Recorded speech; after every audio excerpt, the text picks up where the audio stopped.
Welcome back. Now, we have the ability to shoot our drones, but we're not really causing any damage. All we're doing is blowing up the drone if we get a hit, and that's a little too easy. So we're going to add health to the drones, and we're going to apply damage so that we need to shoot them more than once in order to destroy them. And then we'll make sure that our drones explode when their health reaches 0. So let's get started. Now, in order to cause damage, we need to know how much damage to cause. So here in FPS character, we can add a variable. So let's add a new variable, and we'll simply call this damage. And we're going to set this to float. And if we have our new damage variable selected, here in the details panel, we don't have a way to give it a default value, that is, until we compile. So if we compile first, then we see down here at the bottom, default value, and we can set this to a value, say 10. And we're going to use this value when we want to cause damage. Now, in order to cause damage to a drone, our drone is going to need some sort of health variable. So let's add a float variable to our drone. We're going to add a new variable and call this health. And we'll set the data type for this to float as well. Now we need a default value for this. So let's compile. And in the details panel, we'll give the drones a default health value. Let's give them a value of 50 for now, and we can save that. Now we need to talk about how we can apply damage.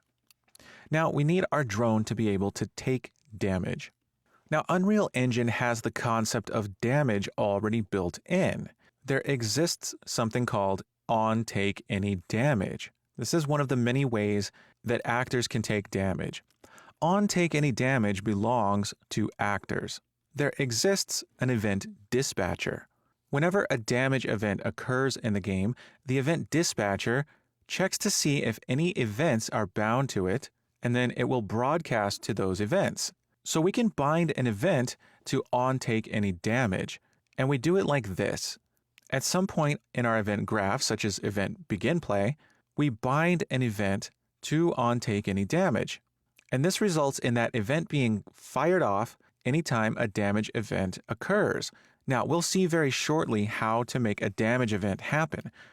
But for now, we need to implement an event that we can bind to onTakeAnyDamage so that that event dispatcher can work for us and we can subtract health. So let's do this. So I'm here in the drone pawn, and the first thing I'm going to do in begin play is bind to onTakeAnyDamage. Now, I don't need this actor begin overlap node, so I'm going to get that out of the way by deleting it.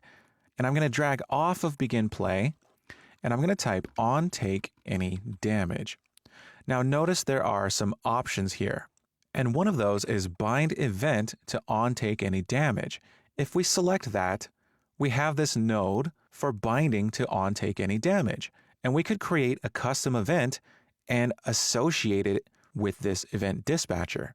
The way to create a custom event is to simply right-click and type custom event and select add custom event. And we can call this something like onTakeDamage.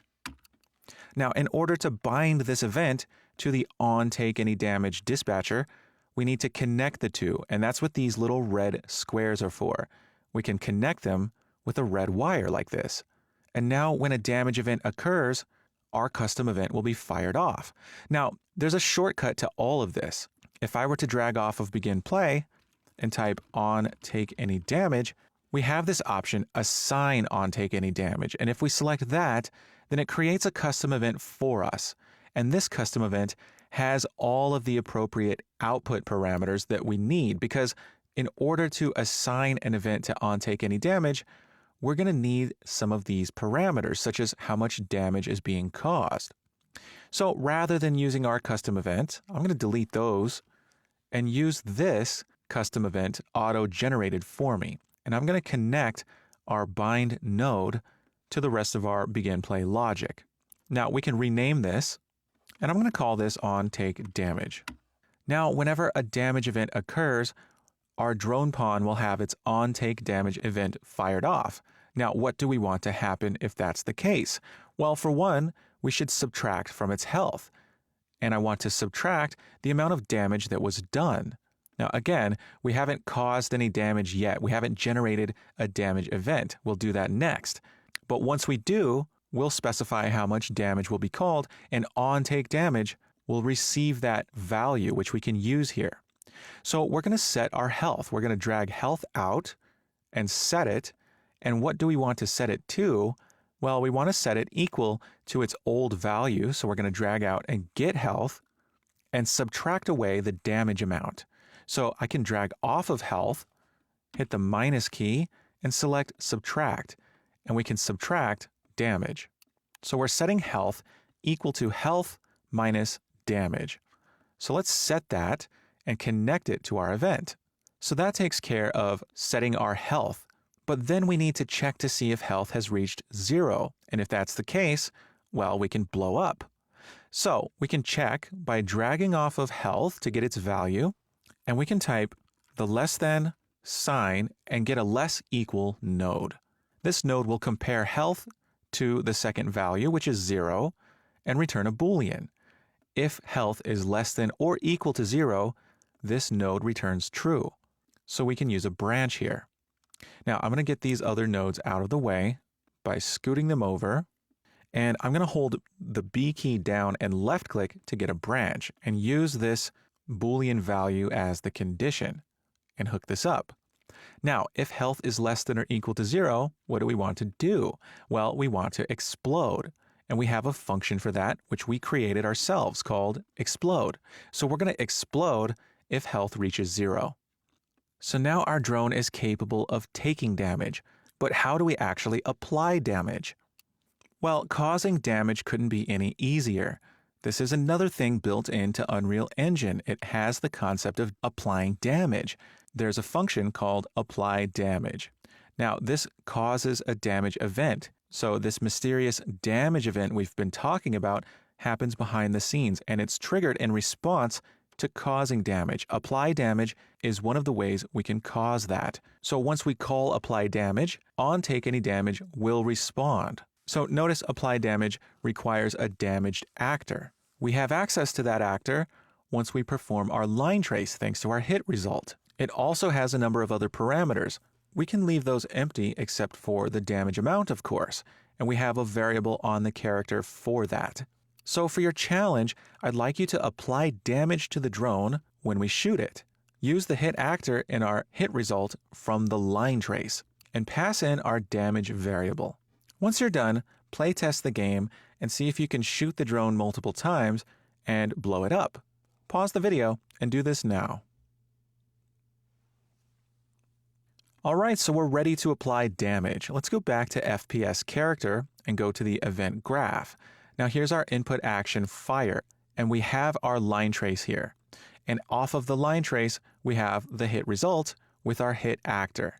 And we're already casting it to the drone pawn and simply calling explode.